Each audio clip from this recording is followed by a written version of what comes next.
একজন ধর্মপ্রাণ মুসলিম লোক ছিলেন আহমদ। তিনি প্রতিদিন সকালে ফজরের নামাজ পড়ার জন্য মসজিদে যেতেন। কিন্তু একদিন রাতের বেলায় তিনি যখন নামাজ পড়ে বাড়ি ফিরছিলেন, তখন রাস্তায় এক কোণায় অচেতন বৃদ্ধ লোকটিকে দেখতে পেলেন।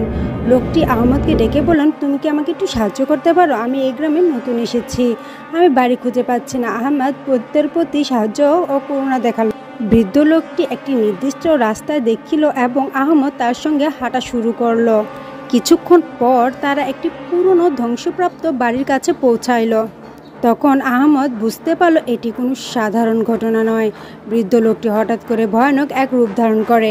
তার চোখ দুটো আগুনের মতো জ্বলজ্বল এবং মুখের অবয়ব বিকৃতি হয়ে গিয়েছে। হয়ে পালাতে চাইল, কিন্তু তার পা চলছে না। তখন বৃদ্ধ লোকটি বলল, আমি জিন, যারা এই পথে একা আসে তাদের আমি শাস্তি দেই। এরপর লোকটি এক বিকট শব্দ করে অদৃশ্য হয়ে গেল।